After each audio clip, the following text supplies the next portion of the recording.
All from a DMC, head feel like DMT. Heavy float on the cloud stream, D.M.V. and D.M.V. and their pupils let me know they on the vibe. Hey, what's going on? It's your boy Hollywood Tim. Thank you for tuning in to Stream D.M.V. This is the spot. Today we're going to be having a conversation with some of the D.M.V's most talented actors and actresses who are sitting with me right here. So we're going to go around the table and introduce each other, and we're going to get into it. That sound all right? Yeah. We'll start on this side.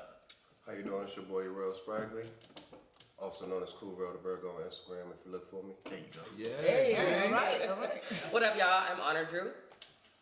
Hi, I'm Ramona Rideout, and my Instagram is Acting with Ramona. You guys all pull out your phone and follow me. Hi, I'm Drayvon James. Oh, I like that. I mean, man, that boy Truck, Antonio Mosby. You can follow him on IG at That Boy Truck CEO, because I'm a boss. Oh, Okay. I like that one too. That was pretty good. Well, since we're doing that, Hollywood Tim with 2 M's. No. That's my ad. All right, Tim. 2 M's for Honor. Oh, it's at Honor Drew everywhere. There Google it me. is. Ha! Google me.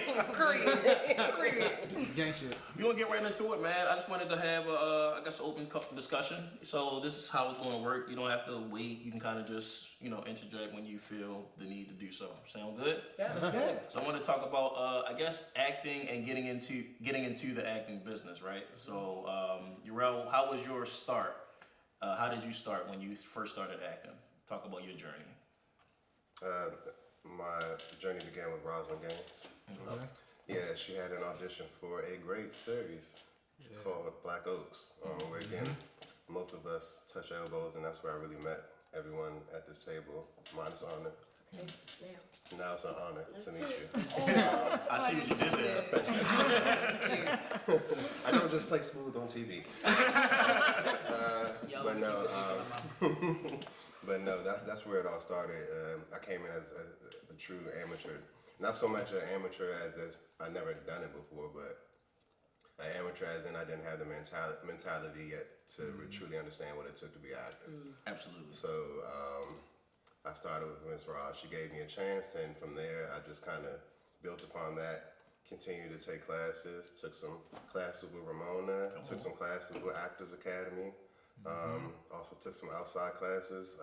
Worked with like casting directors to just kind of get a better understanding of everything, and that's where I kind of just made out my plan, mapped everything out, and try to figure out how I wanted to approach everything.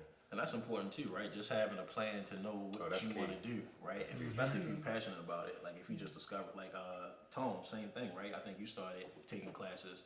And shout out to Ms. Ross too, just for having, the eye to say, hey, I think you could do this, right?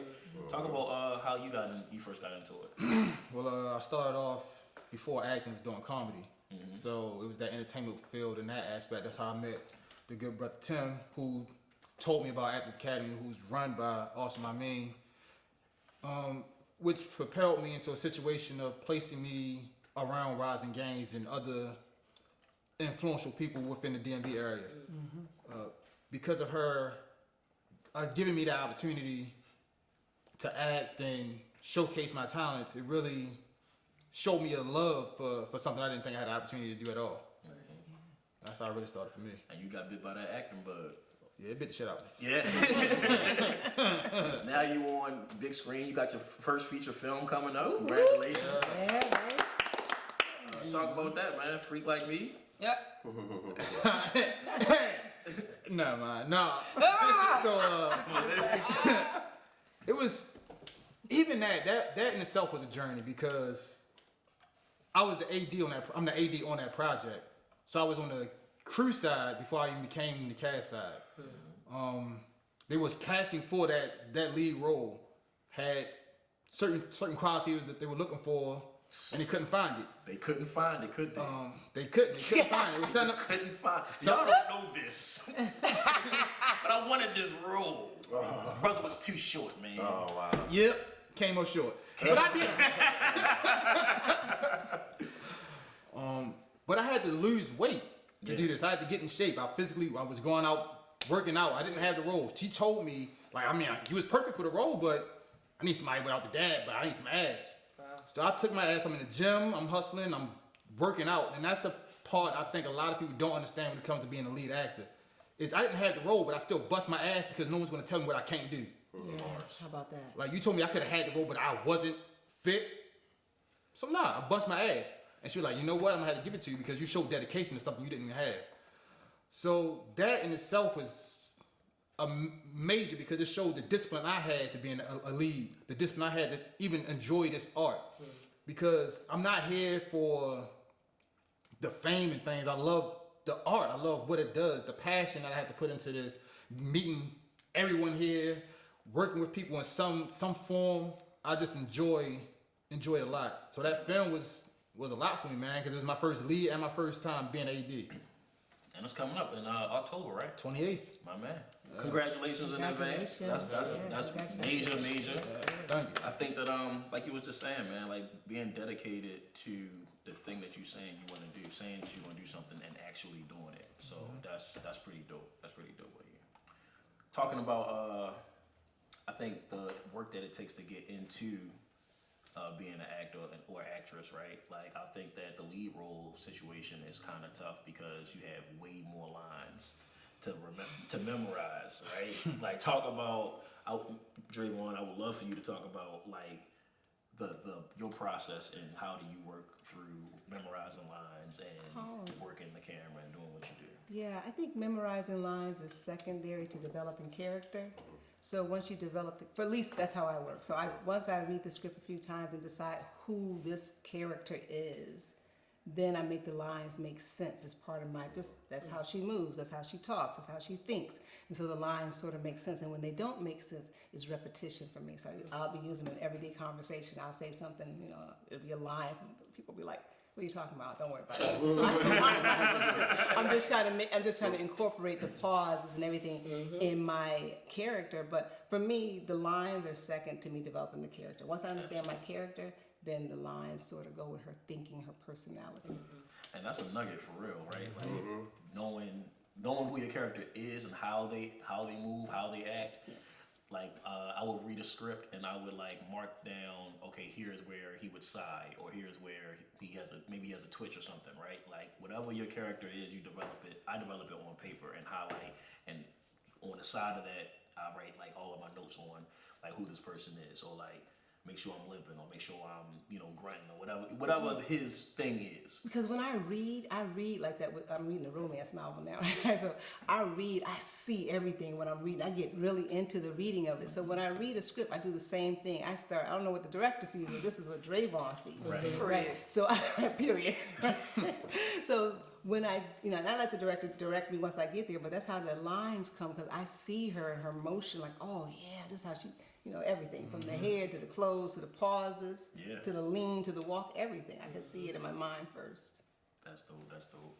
I think that with acting, people think that it's all just like one way to do it, right? But you got theater, you got television, you have movies, commercial, right? So like Ramona, I know that you have all the training in the world, right? Talk to us about like some of the recent trainings that you all have had, just to get you to where you are right now. Me first. Yeah, sure. Okay, cool. So I recently came back from the acting studio, New York. I trained under James Price, who was a descendant trainee of Sanford Meisner, who was one of the forefathers of our acting careers, and while we're able to even do this. Right. So I got to rub shoulders. In doing so, I learned stage combat, script analysis, voiceover, voice, all those great things that we can talk about throughout. That is dope. I talked to you a little before we came on about Meisner technique, which I think has been, for me, one of the techniques that has been something that resonated with me the most. Yes, the most That's of all the training that I've had. But constantly, I think that they say school is never out for the professional. At all. So for acting, I'm constantly in classes. I just finished with a private acting coach, scene study. I'm traveling next month to do some acting classes in the Atlanta area, and so yeah.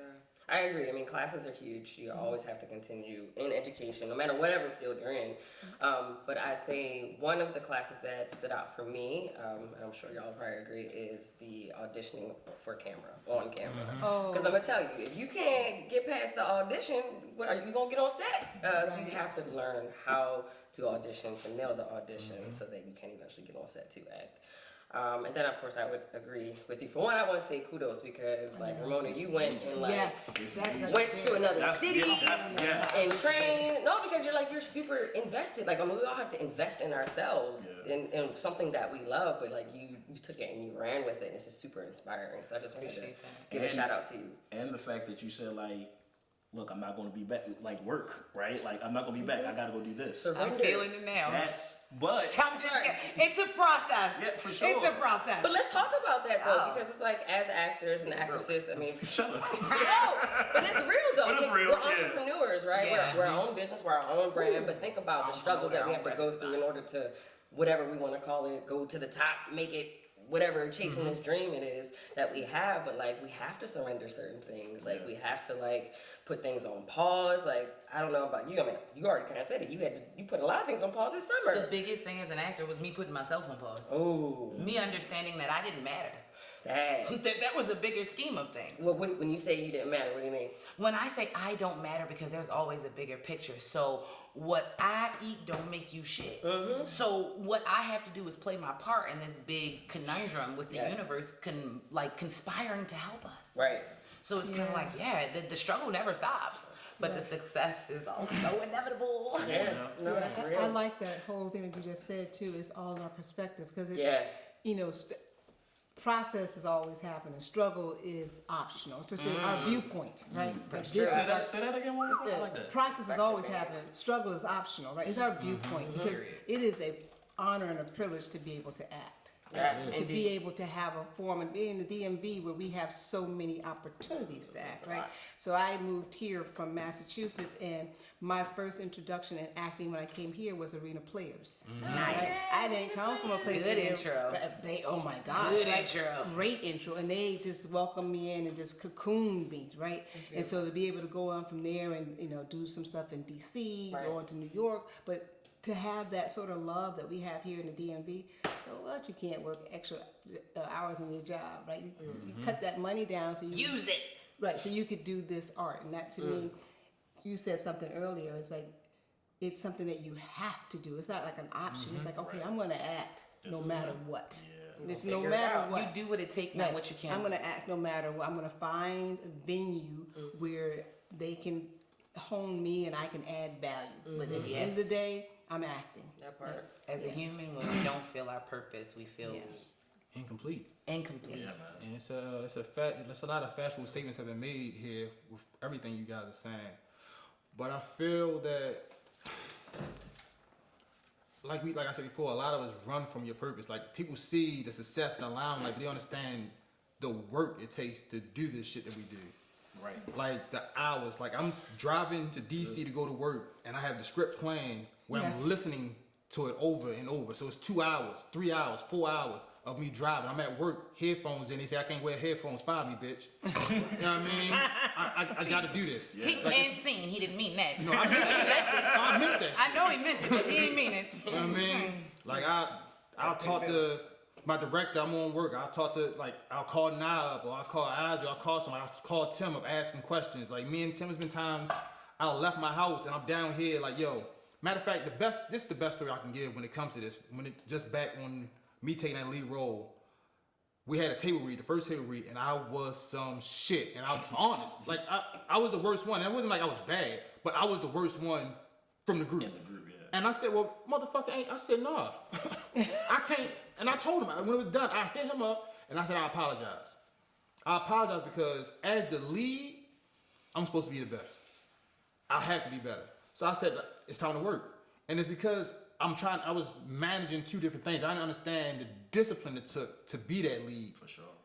Because I was also being The AD. the AD. Oh yeah. So I'm on two different sides. So when I seen that, I said, I can't do this. Because as an AD, I would have fired that one. I would have said something to the director, like, him, we got to work on. Like, something's not right here. So because of that, I looked at myself in the mirror. And that's when I say the accountability. is looking at myself. So I'm hitting them up. We down here building the character, working through, understanding the way I have to speak, have to change. I can't speak like someone from Baltimore, so I can't say the twos and the U's like you would say. I had to change that up. 'Cause that's not what they wanted. So it's that work we have to put in, and it's the discipline. And again, I keep saying that's a big word for me, is the discipline, because that's what it's all about. Is how bad do you want this that you say you want? Because you can't want it that bad if you're not willing to sacrifice. That's facts. Absolutely. And the discipline part, right? Like working out, lifting weights. My man Yarel be in the gym all the time. You know what I mean? Come on, discipline. It really does. But that discipline paid off because then you got selected to be, what was it, BMF? Oh yeah. He was in BMF, right? Got to work right under. Well, it's not the BMF, the 50 Cent one. It's the movie that Vivica Fox was producing. Okay. The Tanisha Welch story. Nice. Yes. That's super dope. So your discipline got you there. Talk about your process working right under Vivica Fox. Like that had. I seen her grab your muscles, bro. So I know it was like. You know what? To be quite honest, the best part about that is there was a section in between when we were filming and there was a break, and the crew had went outside and it was just me and Vivica Fox sitting in the house for where we set the scene, and I got to talk to her for like 20 minutes just about her life, like just about acting.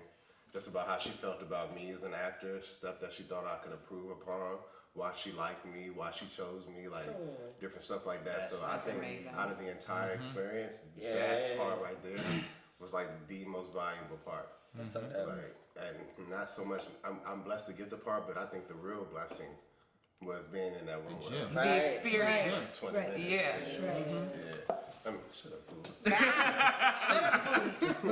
And she to me is like the epitome of discipline, right? Man. Because on time, punctual, professional, that's her reputation in the industry, right? I feel like that's She me does too. not play. I feel like that's how I kind of carry myself. And like Ramona said earlier, and kind of like Anna was going to, I'm my brand. So I'm a representative of myself. Like, it's just not about the acting. It's when it comes to acting, casting directors are not just looking at the talent you have, it's your work ethic. And I always feel like, me and Naeem had a conversation, my work ethic is always going to exceed my talent because I don't feel like I'm the most talented person, but I'm willing to work and I'm willing to work hard for what it is that I need to figure out, what it is I need to work on.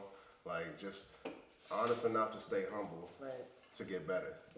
Because when you like lose the humbleness, you kind of like stunt your growth.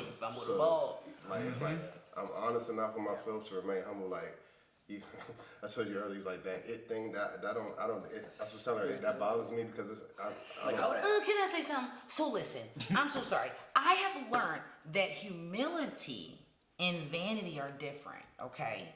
So understand how to accept your blessings, know your power, because you can't even know the power of the people around you if you don't know who you are, right? So I'm not saying be arrogant, egotistical, or misogynistic if that's a possibility. I'm saying own your power.